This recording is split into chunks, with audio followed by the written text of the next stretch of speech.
eu falei para vocês, para a gente ir analisando. Vamos para Flamengo e Bolívar, que esse é um ponto, e o Zé citou aí sobre a questão de uma dificuldade extra. Mas só um pontinho para passar pro Zé. O Flamengo precisa passar pelo Bolívar. Não tem como ficar negociando dificuldades. Aí que tá o ponto. Passar. Tem que passar. É a obrigação do Flamengo passar, não pode como os times ano brasileiros. consecutivo, parar no oitavo, fazendo o que tá fazendo, que investimento que tem. E vamos lembrar, tem o quê? Tem 3 semanas, 2 semanas, que meteu na sacolada? Tem. Sim. Tem, foi. 4x0, 6x1 agora. É a máquina do Mengão. E não tem como virar e falar, porque lá em cima é difícil, o Bolívar complica, o Bolívar se acostumou a jogar mata-mata de Libertadores e avançar e fazer presença boa, mas, gente, vamos lá, né? Francamente, o Flamengo precisa passar pelo Bolívar. É igual ano passado. No passado a gente ficou aqui projetando, nessa mesma época do ano, um possível Fla-Flu das quartas. O Flamengo só precisa de combinar com a Olímpia. Nas oitavas. Então, assim. É verdade, cara. Não dá mais pra ficar nessa de que.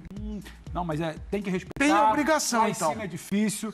A partida de ida pode te apresentar um cenário de dificuldade além do que você projeta. Você não sabe qual time você vai ter até lá, por qualquer problema de lesão e tudo mais. Mas o Flamengo precisa olhar para esse confronto e falar: bom, esse confronto aqui eu tenho que passar. Não é ficar negociando, tomara que sim, se a gente fizer, não, tem que passar. Aí depois você vai pensar em Penharol, se vai ser Grêmio, se vai ser... Você usou até a palavra obrigação, por quê? Pela questão de investimento, de trabalho. Não, você falou... Falei que precisa passar. Não, ele não falou obrigação, foi você. No caso do Flamengo é muito simples, né? Volta a fita aí, o Flamengo tem que golear no jogo de ida. Ele falou. O Flamengo tem que fazer a classificação dele na partida de ida. Ele, nesse grupo, ficou em segundo lugar no pote 2. Então, você vai para uma situação muito extrema no partida de volta. Então, o Flamengo é simples. Primeiro jogo, ele tem que fazer um placar dilatado, elástico. O problema do Flamengo é... Para ter uma tranquilidade. Eu não acredito que chegando já nessa fase o Flamengo vai ficar escolhendo campeonatos, né? Que nem fez, não. Agora bom ponto, jogar o Campeonato Carioca. Agora nós vamos... Sinceramente. Não, mas assim, não dá para esperar que o Flamengo coloque o time reserva como fez a princípio. Não dá. Eu acho que o Flamengo agora precisa confirmar aquilo que nós estamos vendo. Jogo contra o Vasco, alguns outros bons jogos. O Flamengo precisa agora começar a passar a mensagem que chegou. Entendeu? Porque chegou, vai jogar contra o Penharol, naturalmente, o Penharol, olha, os últimos jogos aí é um time chato, joga no estádio pequenininho, time forte fisicamente. Tem um jogador que jogou no Fluminense, com a perninha esquerda, agora ele está arrebentando. O Léo Fernandes está arrebentando, está jogando muito bem. É um time entendeu? forte. Então, assim, o Flamengo chegando para... Eu acho que o Flamengo vai passar contra o Bolívar, eu não tenho dúvida disso.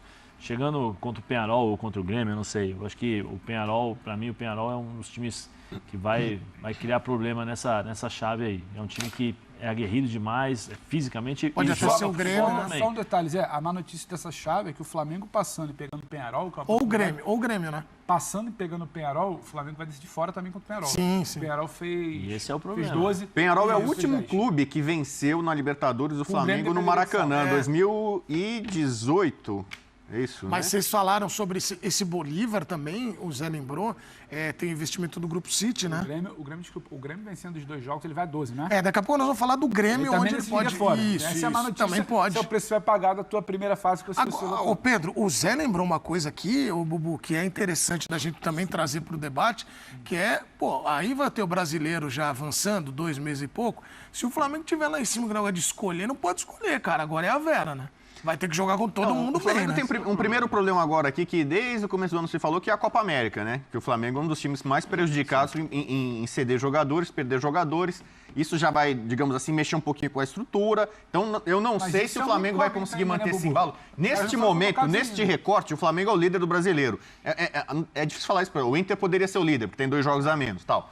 O Flamengo mas a Copa América termina um mês antes, tá? Então, mas assim, mas você vai perder...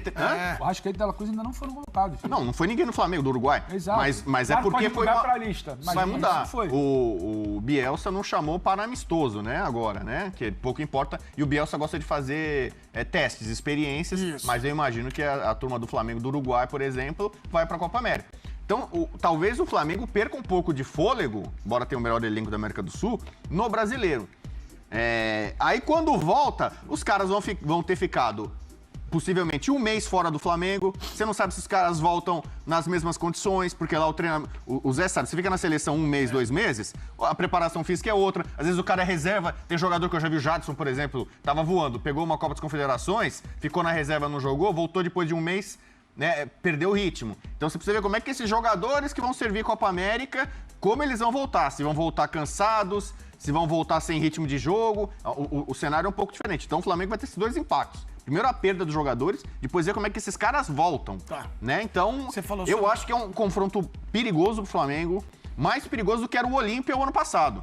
Porque o Olímpia não tinha altitude e o Olímpia é um time muito aguerrido. Foi ali na base 3-1 em casa, contra o Bolívar, mesmo assim você fica com uma pulga atrás da orelha. Claro. Porque, assim, o Bolívar lá vai colocar você numa situação desconfortável. Então precisa acelerar, os caras vão chutando, correndo que nem louco, não sei o quê. E aí, por mais que você tenha a superioridade técnica, e o Flamengo tem muito mais em relação ao Bolívar, se ele não leva uma vantagem considerável para lá, o fator altitude, nesse caso, os 3.600 metros, pesa. É bem pior do que Quito, por exemplo, entendeu? Então, eu acho que o Bolívar tem argumentos futebolísticos, tem um treinador espanhol, o time não digamos assim, né, uma galinha morta. Então, eu vejo argumentos para o Bolívar, decidindo em casa, especular com uma derrota honesta fora, Bolívar perdendo por 1 ou 2 gols, ainda dá pro Bolívar sonhar. Os caras ainda vão acreditar. Mas então, por isso que eu falo, o Flamengo que tá numa onda de goleada, meteu 4-0, agora meteu 6-1 e tal, o Flamengo precisa ir com essa cabeça. Entendeu? Pra meter 3, 4, 5 gols de diferença, pra não dar chance ao adversário. Fora de casa. Você pode ganhar de 2-0 em casa, é tranquilo. Você vai subir o morro lá tranquilo. É absolutamente palpável o Bolívar fazer 2 gols. Você tem dificuldade de início de jogo. Começa aquele jogo, aquilo que a gente já sabe. Começa o jogo, aí vai testando. E bola de fora, e bola de fora, e bola de fora, e acelera. E você toma um gol, e daqui a pouco falta o ar, aí começa a pesar todo um psicológico de uma eliminação, o placar que não é. E é muito difícil. Qual é o desenho... Qual é o cenário do jogo do Flamengo e Bolívar no Maracanã, que o Flamengo atropela? O Bolívar faz algo que eu particularmente não esperava. Não sei se vocês esperavam. O Bolívar até sai um pouco pro jogo. Sim. E aí, quando ele sai pro jogo... Não tô mexicano, não. Eu não sei, Zé. Você acha O que... Bolívar podia perder ali, né? Mesmo ele perdendo, ele já tinha noção... Mas aí você vai chegar, no ponto que eu quero. O Bolívar jogou... Você não imagina que o comportamento do Bolívar, para um jogo de ida das oitavas, sabendo que decide no morro, lá em cima, na altitude, vai ser diferente? Eu acho que diferente, vai ser um Mourinho. E aí eu acho que o Tite vai ter que pensar 2 meses, ou mais de 2 meses, em como ele vai abrir essa defesa do Bolívar para encaminhar, e aí vai ter que ser mais ou menos o que você fez ontem. O Flamengo ontem goleia o Vasco muito por conta de um comportamento que nem vinha sendo padrão. Ele faz 3, ele entende o que é aquilo, ele vai para atropelar, porque o adversário está nas cordas. Ele não fica negociando, ele não tira para poupar, ele não bota lá para trás, ele não toca para... Ele vai, 3, virou, 6, acabou. Não é que tem que golear por 6. Só que o Flamengo precisa encarar. O grande jogo, para mim, do Flamengo é a ida. Lá fora você não tem como negociar muito, você não tem como prever. Você não sabe a reação do teu jogador. É muito... Eu acho que o Zé vai estar num condicionamento bom, a planilha dele aqui tá ótima. Cara, o Zé morreu com 10 minutos, eu não tenho como explicar como fazer. Isso acontece. Como já aconteceu com times brasileiros. Você não tem certeza. O jogo tá passando muito por um corredor com Vinha pela esquerda, com Cebolinha. O Flamengo tá 3, 4 jogos resolvendo por ali. Aí você pega na altitude, com 10 minutos no teu lateral morre. O Cebolinha, que é teu bom jogador, não tá funcionando. Consegue. Ou alguém não responde, o Pedro não consegue prender a bola, porque ela tá vindo... É muita coisa que você vai precisar, sabe, topar, encarar como algo que pode acontecer. Então, é muito traiçoeiro, claro que é. O Bolívar O São Lourenço é mais traiçoeiro que o Bolívar? Para mim, não é. O Fluminense pode ser Strong, Pato. O Nacional é mais traiçoeiro que o Bolívar? Para mim, não é. Então, é muito o Bolívar. Que pegaram times estrangeiros. O Bolívar é um time que ele tem quase que duas formações. Ele tem duas O Bolívar é o grande fora. time do país dele. Aí você vai pro Tem país. o maior assim. investimento lá. É um time que tem Só pra torcida, ser que justo. tem camisa, que tem Só tradição. para ser justo, não é só time que joga... O Bolívar tem trabalho hoje com bola, sabe pressionar, sabe Grupo jogar. City. Tem um trabalho ali, porém, o que salta os olhos para mim é você resolver uma vaga fora de casa. Você pode sair do Maracanã com 2 gols de vantagem e ainda apreensivo. Ficar sem entender. Agora vamos falar do outro duelo. Botafogo e Palmeiras.